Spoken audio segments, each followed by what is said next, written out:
اعوذ باللہ من الشیطان الرجیم بسم اللہ الرحمن الرحیم۔ عزیزان ایمان، آج فروری 1982 کی 26 تاریخ ہے اور درس قرآن کریم کا آغاز سورہ محمد کی آیت 34 سے ہو رہا ہے۔ 47/34۔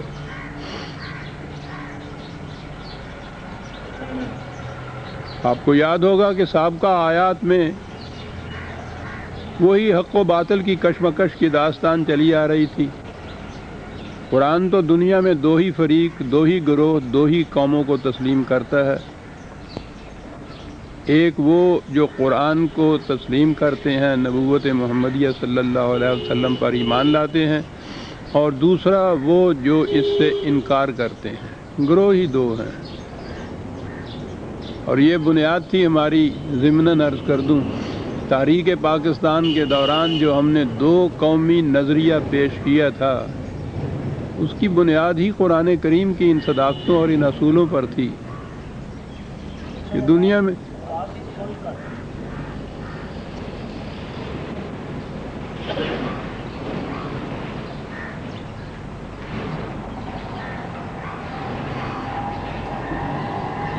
مخالفین کا گروہ، مخالفین کے معنی میدان جنگ میں جانے والے ہی نہیں ہیں۔ آپ کے اس نظریہ، اس عقیدہ، اس بنیاد، اس اصول، اس دین سے انکار کرنے والے، سرکشی کرنے والے، اور دوسرے اسے تسلیم کرنے والے۔ اور آپ کو یاد ہوگا، میں نے کئی درسوں میں یہ بات عرض کی کہ یہ چیز پیدائش کے اعتبار سے ہی مختص نہیں ہوتی کہ مسلمانوں کے گھر میں پیدا ہو گئے تو وہ اپنے آپ کو صاحب ایمان کہیں۔ یہ کچھ کرنا پڑتا ہے، ایمان لانا پڑتا ہے۔ قرآن کریم نے خود مسلمانوں سے یہ کہا ہے کہ تم بھی ایمان لاؤ خدا پر، اس کے رسول پر، اس کی کتاب پر۔ تو یہ ایک چیز ہے جو ہر شخص کو عملاً یہ کرنا پڑتا ہے، پھر وہ اس گروہ میں شامل ہوتا ہے۔ محض پیدائش کے اعتبار سے پیدائشاً تو کوئی بچہ بھی نہ وہ مومن ہوتا ہے نہ کافر ہوتا ہے، وہ تو انسان کی حیثیت سے پیدا ہوتا ہے، اور اسے خود اپنے بطیب خاطر برضا و رغبت، دل اور دماغ کی پوری رضامندی کے ساتھ ان دونوں راستوں میں سے ایک راستہ اختیار کرنا ہوتا ہے۔ اس لیے قرآن کریم میں آپ دیکھیے، کفرو بھی اور آمنو بھی، یہ صیغے جسے کہتے ہیں فعل کے صیغے، ورب کے صیغے ہیں۔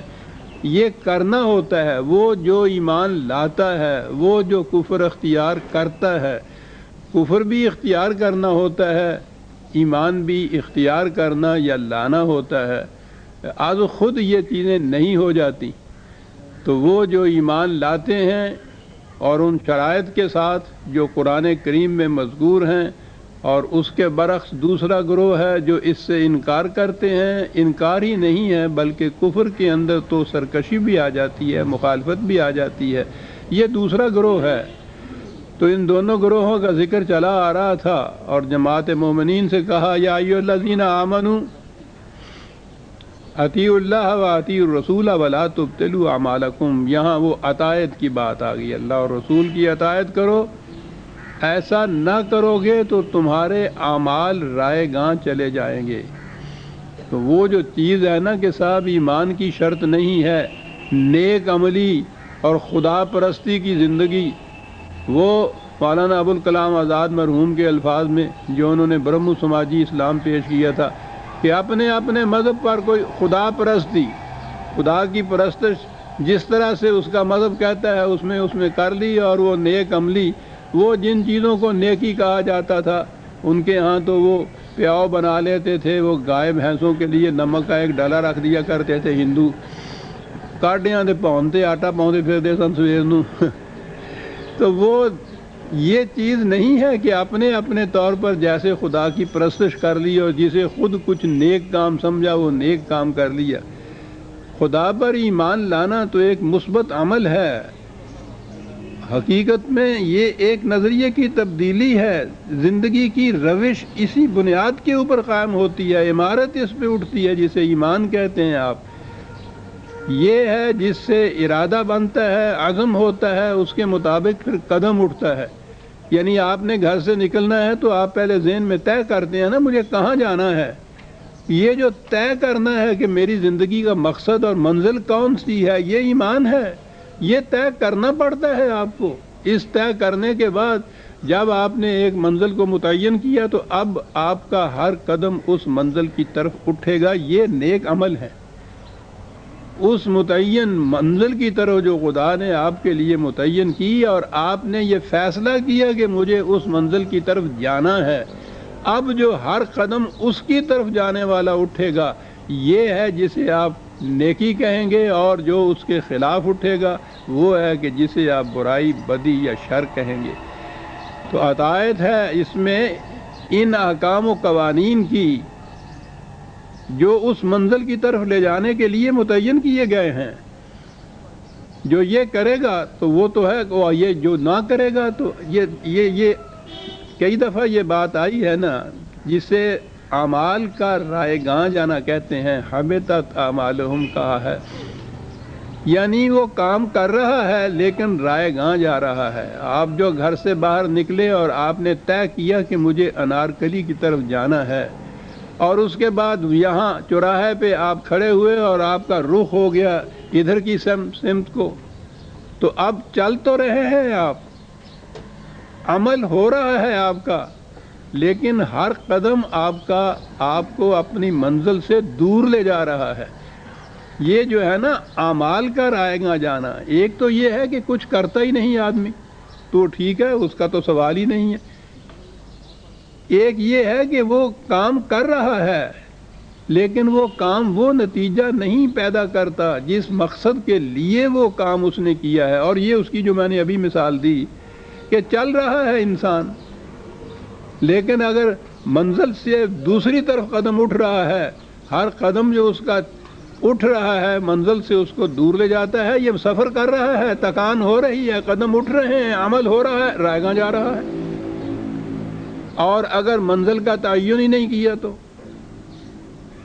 کبھی آپ نے سوچا ہے کہ سفر اور آوارگی میں فرق کیا ہوتا ہے؟ صرف منزل کا تعین ہوتا ہے، آوارگی میں منزل کا تعین نہیں ہوتا۔ سارا دن چلتا رہتا ہے یہ آوارہ، میں سمجھتا ہوں یہ آوارہ گرد جو ہے وہ تو مسافر سے بھی زیادہ چلتا ہے، اتنے چکر کاٹتا ہے، لیکن وہ کسی منزل پہ نہیں پہنچتا، تھک جاتا ہے شام کو۔ اعمال رائے گاں جانا اسے کہتے ہیں۔ تو وہی عمل خیر ہوگا، نتیجہ خیز ہوگا، جو اس منزل کی طرف لے جائے گا جو خدا نے متعین کی، آپ نے اسے بالارادہ اختیار کیا اس منزل کو۔ یہ ہے اسلام جسے کہتے ہیں آپ۔ اپنے طور پر یہ سمجھ لینا یہ نیک کام ہے، اپنے طور پر سمجھنے کی بات نہیں۔ اس طرح سے تو ہر مذہب والا اپنے طور پر نیک کام سمجھ کے کرتا رہتا ہے۔ یہ جو متعین کی ہے انسانیت کے لیے منزل، جس طرف اس کا قدم اٹھنا چاہیے، یہ ہے جسے الدین کہتے ہیں، اور یہ قرآن کے اندر، اور یہ وہ راستہ ہے جس پہ نقوش قدم ہے نبی اکرم صلی اللہ علیہ وسلم کے جگمگاتے ستاروں کی طرح، اس منزل کی طرف لے جانے کے لیے۔ بات تو تعین ہے، منزل کا تعین پہلی چیز ہے، اور یہ خود نہیں کرنا انسان نے۔ منزل کا تعین جو ہے یہ کیا گیا ہے، خدا نے تعین کیا ہے، انسان نے اب اس راستے کے اوپر چلنا ہے، چلے گا، منزل تک پہنچ جائے گا، اعمال نتیجہ خیز ہوں گے۔